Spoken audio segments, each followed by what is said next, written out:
Hello student, आज के इस वीडियो में हम लोग बात करेंगे क्लास 9th का geography chapter number 1 objective question न यहाँ पे बात करके आज का जो वीडियो इस है। और इस वीडियो में आपको जो क्वेश्चंस मिलेगा वो केवल और केवल सब्जेक्टिव मिलेगा। यहाँ पे हम लोग लघु उत्तरीय और दीर्घ उत्तरीय प्रश्न को करने वाले हैं, तो आप सभी चैनल पे बने रहें। वीडियो शुरू से लेकर अंत तक देखें। वीडियो अच्छा लगता है तो लाइक करें, और ये लगता है कि दूसरों के लिए इम्पोर्टेंट है तो आप उसको शेयर भी कर दें उन लोगों के पास जिसके लिए आपको इम्पोर्टेंट लगता है। तो चलिए आज के क्वेश्चंस को देखते हैं, बहुत ही अच्छे तरीके से देखने की कोशिश करेंगे। क्वेश्चन नंबर फर्स्ट यहाँ पे पूछा गया कि भौगोलिक क्षेत्रफल के दृष्टिकोण से भारत से बड़े सभी देशों का नाम क्रमवार लिखे, यानी क्रमवार से लिखना है, यानी सीरीज में लिखना है।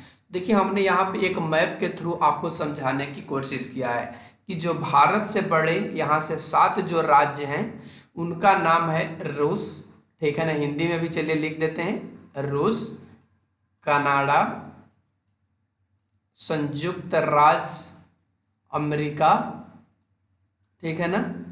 फिर उसके बाद यहाँ से आ जाएगा, ये तो संयुक्त राज्य अमेरिका हो गया, ये हो गया चीन, ये हो गया आपका ब्राजील, और ये हो गया आपका ऑस्ट्रेलिया। और भारत इसके बाद आता है 7वें नंबर पे।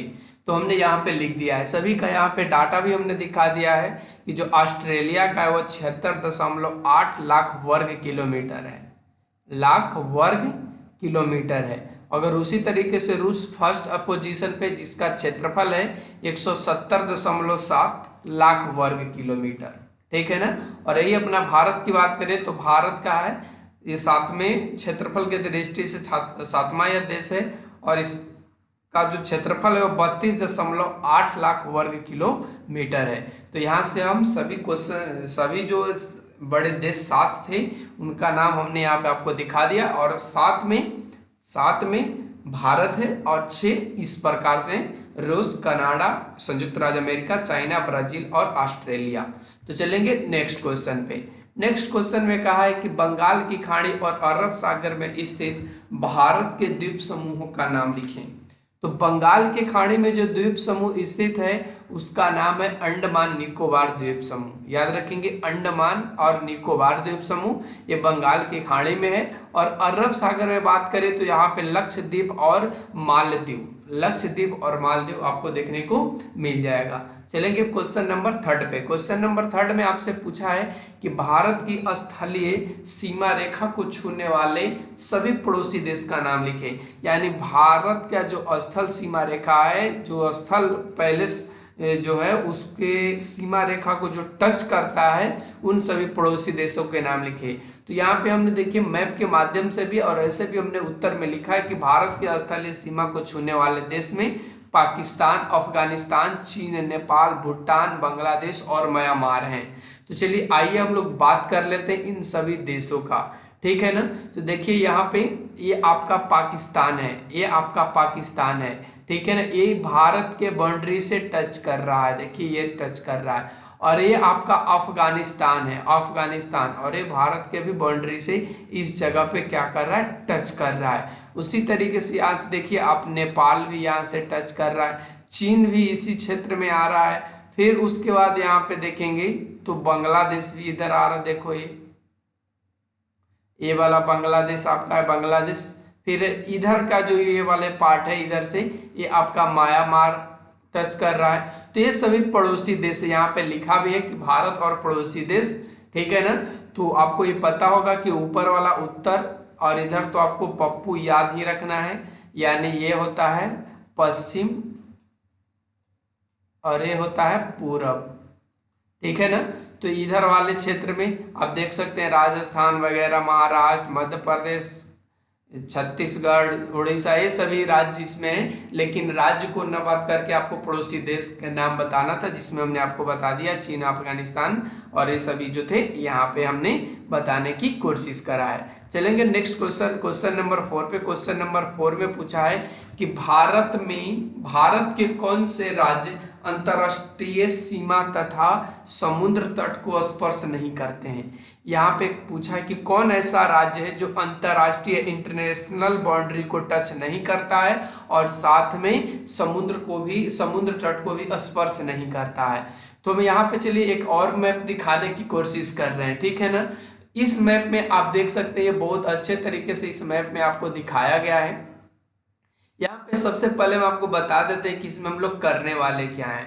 तो यहाँ पे देखिए कुछ इंट्रोडक्शन दिया है। इंट्रोडक्शन में क्या दिया है कि इंटरनेशनल जो बाउंड्री होगा यानी अंतर्राष्ट्रीय जो सीमा रेखा होगा वो ब्लू कलर से दिखाया गया है। तो आइए हम लोग बात कर लेते हैं। हम लोग को स्टेट वाला नहीं करके इंटरनेशनल की बात करना है।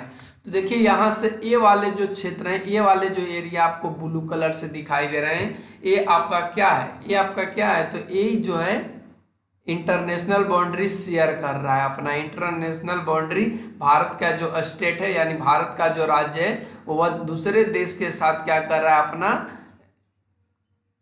स्थलीय सीमा साझा कर रहा है, अंतर्राष्ट्रीय सीमा, ठीक है ना।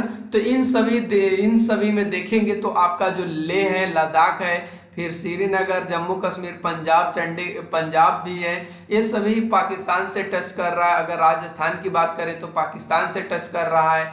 उसी तरीके से अगर उत्तर प्रदेश की बात करें तो ये नेपाल से, बिहार की बात करें तो ये भी नेपाल से, और इधर में भूटान से कर रहा है। तो ये सभी को छोड़ करके, तो इन सभी को छोड़ करके जो बीच वाले होंगे, जैसे बीच वाले में कौन कौन से राज्य हो जाएंगे, मध्य प्रदेश हो जाएंगे, छत्तीसगढ़ हो जाएगा, इधर तो ये फिर समुद्र तट से उड़ीसा टच कर रहा है, ये आपका तेलंगाना हो सकता है, फिर महाराष्ट्र तो इधर समुद्र तट से ही मिल रहा है, फिर झारखंड हो सकता है, फिर वेस्ट बंगाल हो सकता है, ठीक है ना, वेस्ट बंगाल हो सकता है, लेकिन वेस्ट बंगाल भी यहाँ से टच कर रहा है, ये भी नहीं हो सकता है। फिर यहाँ से आपको देखने को मिल जाएगा असम।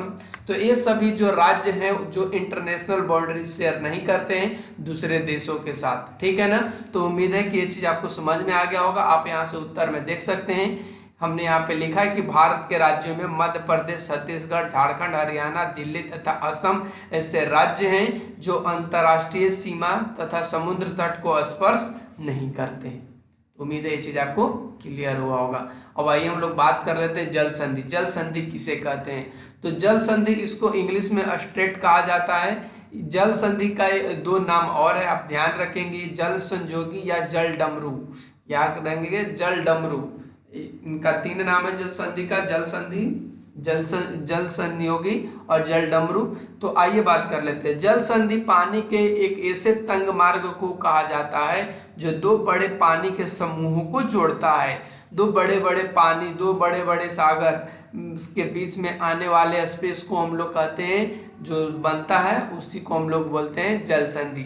जैसे हमने यहाँ पे आपको समझाने की मैप के माध्यम से किया है कि ये आपका भारत है और यहाँ पे ये दूसरा देश श्रीलंका है, ठीक है ना। और यहाँ पे देखिए ये श्रीलंका से टच कर रहा है और इसी को बोला जाता है जल संधि।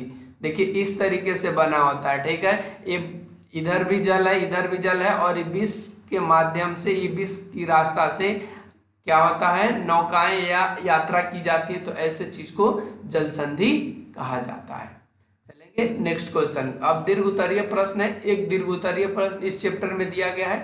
तो इस दीर्घ उत्तरीय प्रश्न में कहा है कि भारत के अक्षांशीय एवं देशांतरीय विस्तार का इसके समय पर क्या प्रभाव पड़ता है, यानी अक्षांश और देशांतर का क्या विस्तार से भारत पर क्या प्रभाव पड़ता है समय का, यानी आपको टाइम का इफेक्ट बताना है। तो स्पष्ट रूप से करना है आपको।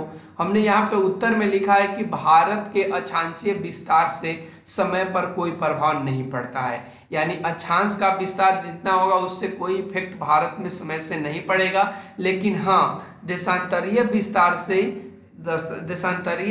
से समय पर प्रभाव पड़ता है। और ये भारत में अरुणाचल प्रदेश और कच्छ के बीच स्थानीय समय में 2 घंटों का अंतर के रूप में देखा जा सकता है।